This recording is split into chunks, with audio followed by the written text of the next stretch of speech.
Hey, hey, hey, it's Sporty King, and I say to you, goodness. And I say goodness. Why? Those of you who've been with me before know why, but those of you who haven't, well, I say it because I don't know whether you're watching morning, afternoon, or evening. But then I always like to follow up with, isn't it great to have good in front of your salutation? Whether it's good morning, good afternoon, or good evening, isn't it great to have good in front of your salutation? Look, we've got less than a minute for today's message, so don't worry. So, well, if you're watching the video, you can fast forward a whole 30 seconds probably. But I always like to come on at least a minute or two before the broadcast to give people a chance to log out of whatever they're doing and settle down if they want to be in on the live broadcast. But you don't have to do that. Feel free to come in on my videos and still feel free to comment and let me know where you're watching in from. I appreciate that. And so do others, because people sometimes like to see where someone else is coming in from, as well as, hey, maybe they know that person and they may connect with them. But hey, it's 11 o'clock. Let's get ready to rumble. Let's rumble. Welcome to Gift Friday. I named this Gift Friday because so often we hear people say TGIF. Thank God it's Friday.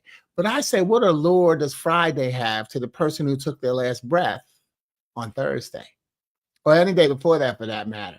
So I use what I learned in Psalm 92:2. And that is, it is good to proclaim your unfailing love in the morning, your faithfulness in the evening. So I don't get rid of TGIF. Instead, I use TGIT, and that is, thank God it's today. And then TGIT, thank God it's tonight, giving me the option to add another one of my spiritual, my biblical inspirations, and that is from Matthew 6:34. So don't worry about tomorrow, for tomorrow will bring its own worries. Thank God it's tonight. Today's trouble is enough for today. Thank God it's today. Yes, darkness always precedes the light. So instead, let's consider another use of TGIF. Let's look at it as trusting God is free. Trusting God is free. Think about it. What does it cost you to receive the greatest gift of every single day? The gift to be able to wake up. In fact, the gift of after you doing the bravest thing that you can do at any time, and that is to lay your head down and go to sleep, because you have no guarantee you're going to wake up. So trusting God is free. And that still moves us into realizing that we could do a little math. We can do some subtraction and some addition. First of all, let's subtract the T from the front of gift, TGIF, and put it at the end and add it to the end. And now we got GIFT, and that is gift. And what we should really be giving God thanks for, and that is the gift of today. You see, GIFT, God is for today. Gift Friday is the online sharing of one of my original poems or poetic messages to help you inspire other people in person or online or in your heart, because so often we need to remind ourselves to be inspired so that we can continue. Notice I say continue to be an inspiration to others. You don't know how many others you inspire by being who you are, but let me guarantee you that you do. So please be who you are. It makes a difference.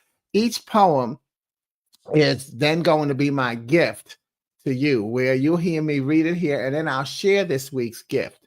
Then, if you like a keepsake colorful copy, you'll find it downloaded in a thread on Facebook or LinkedIn.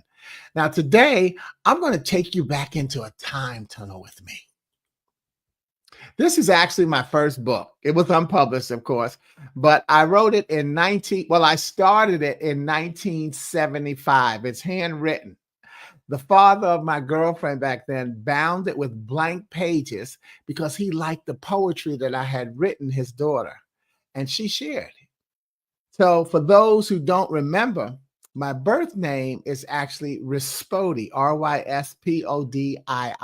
So I got to get creative on connecting the title using what poetry and Ryspodii had in common, and that is the RY. So poet Ryspodii, or poetry Spodii, which was my nickname actually in elementary school. My teachers used to call me Spodii instead of Ryspodii.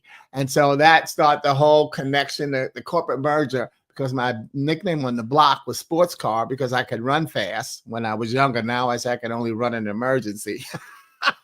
But Sports Car and Spody became Sporty. So that's what I use now. But either way, that was one of my first creative things, and that was my book. So I've been getting such a kick out of just going through the book and reconnecting to my early days and seeing where my spirit has changed and where it stayed the same. So please find something physical that takes you back to the formative days and let it become a great inner conversation. You'll smile because you've changed, or you'll smile even because you haven't changed. Today's gift is a collector's item from my unpublished coffer.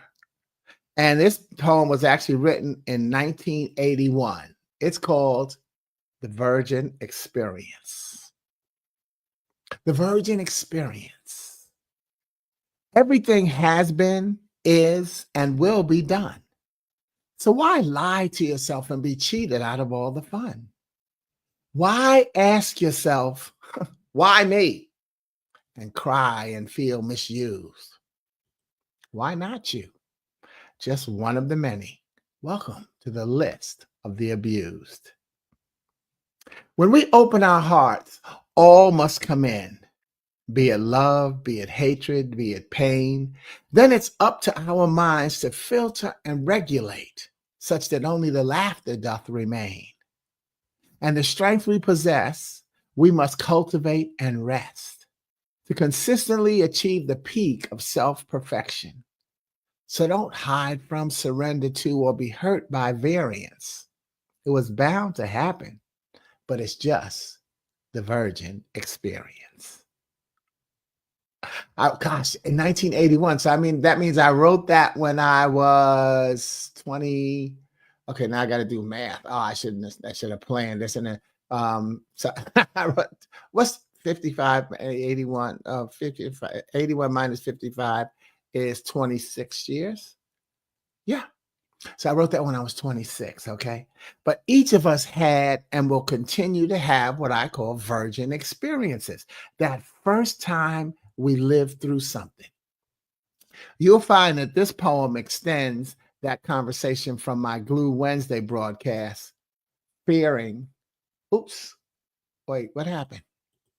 Oh, okay. Oh, that slide didn't connect. Oh, well. Anyway, you'll find that this poem extends that conversation from my Glue Wednesday broadcast, which is called Fearing in First, talking about how you fear, F-A-R-E-D, in your first. So here are some comments posted before, during, and after my appreciative, after the post, with my appreciative comments inspired by their sharing. Oh my goodness.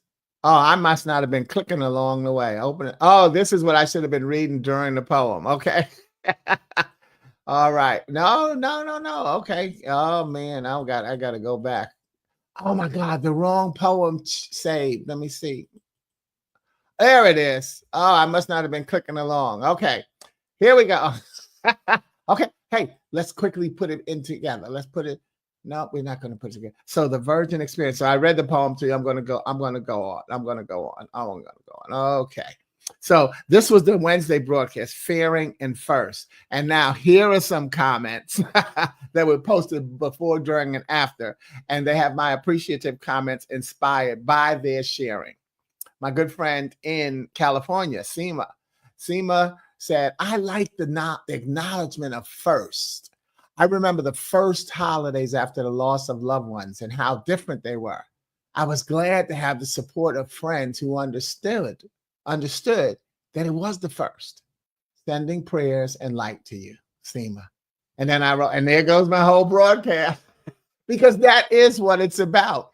People acknowledging your first. If they understand that you're going, because many will go through this first Thanksgiving without their parents. My good friend Vic was on the broadcast with us. His mother just died 2 weeks ago, and I'm not putting his business in the street. He wonderfully posted a ceremony to her on Facebook and acknowledged her. And I think that acknowledging that is also part of the healing. So I'm not speaking out of turn, but either way. And then when you have friends who know, and I got one of my little sisters in Memphis, Holly Cooper, she's going to be going through her first Thanksgiving, and we've talked about that. So, so that's the key, is having friends who support you and understand that you may be going through your first.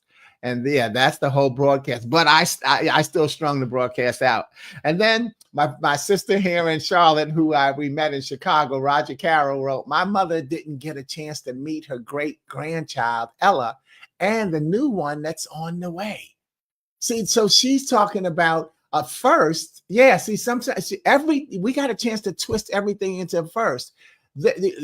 Even though she's not talking about her first, but it'll be her first time not introducing her mother to the grandchild, which she also didn't get a chance to meet the first one. So that's the key. And so that's why I wrote, it made me think about when I first moved to Maryland and Chicago, my mother's visits were my great times alone with her, and one of my favorite bonding feelings of God's grace. But guess what? She never got to see me move to Charlotte. So she came to visit when I moved from New York to Maryland, when I moved from Maryland to Chicago, and that was great one-on-ones. So those were some firsts with me. And so now this will be the first time, Charlotte is the first time that she didn't get to come and have that one-on-one with me to my new location. So that's what I'm saying. Find your first, use your imagination. And finally, my sister in Chicago, Daphne, wrote, because she was 35 when her mother died and her mother was 69. And she wrote, Mom didn't get a chance to witness me getting my teaching degree. So many goals that our parents' sacrifices go through for us, and they may not get to see the fruition of it. And so that's what I wrote, is that my mother didn't get to see me relocate to Charlotte, like I just said, where she would have visited. And thinking about those things is a wonderful healing salve. You gave me another thought where I saw the correlation of now I'm 69, right? And when I was 35, I mean, when my mother died when I was 56, I thought about my siblings and nieces and nephews, those who relied on my mother, who were 35 in this case, and those, but actually I thought about any of them who were younger than me, because I said, wow, I was 56. I had a mother for 56 years. And so I put myself in the position of each of them and said, what would I have done had my mother died at that age? So when Daphne posted that comment, I thought about, wow, when I was 35, where was my life? What was I going through? So that's a way to acknowledge the first and help yourself get through them. So let me remind you that you'll continue to have a lot of firsts in your life, a lot of virgin experiences. And I believe the key to the poem is in the beginning of the second stanza, which said, that was where those things came in, where it says, when we open our hearts, there it is. I didn't rearrange the slides. When we open our hearts, all must come in, be it love, be it hatred, be it pain. You see, opening our hearts is the base of trust. And when you trust, anything can happen. Good or bad, you'll have to bounce back from your first time dealing with it. And if you're reading this, you have bounced back. So the degree to which you bounce back may still be finalizing. Trust yourself. It's still working itself out. Sometimes that will help you bounce back. What will help you bounce back is knowing what the first line in the poem states about your first time. It's just a reminder that everything has been, is, and will be done. Yeah, it's not a slap in your face to say you're not the first to go through this. It's a reminder and to encourage you, you're not the first. So there's a formula. It can be gone through. And not that you have to go through the same way someone else did, but you have to know that there is a formula and it's possible. And so that's the way that you can trust yourself. So that's why, again, I say find something physical that takes you back to the formative days and let it become a great inner conversation. I found my book. That's something that has given me the strength to go through some of my firsts. You'll smile because you've changed, or even you'll smile because you haven't changed. I found that physical thing in my original collection of poetry, which I mentioned to you. And that's my original collection of poetry. Poetry, Spodie, Poet, Rispody. If you like a copy of today's poem, I'll drop that in the thread on Facebook and LinkedIn. And meanwhile, if you like a copy, oh no, that's it. So I want to wish you a happy Gift Friday and weekend. Be safe and remember that God is for today. And thank you for the shout. Hey there, hope you've been well. Great to see you. Yes, Keisha, good to see you as well. All right. And then even if you're watching a video, click in there. Let me know where you're watching them from. It will encourage me and it may encourage someone else. Thank you. God bless you and stay safe. Peace. P.S. By the way, just in case, when we talked about when Seema said my friends who understood my first holiday without, a loss, a loved one, if you instead of saying happy Thanksgiving, you might say safe Thanksgiving. That's what I've been saying mostly. You don't have to stop saying happy, by the way. Okay. But you know your friends, but you say happy and safe. Think about, just think about it. Be empathetic, be compassionate, but don't be politically correct and in denial. People need to know that they're living in a real world. Ooh, excuse me. And you help them more by helping them stick with reality. Okay. I'm out of here. Peace.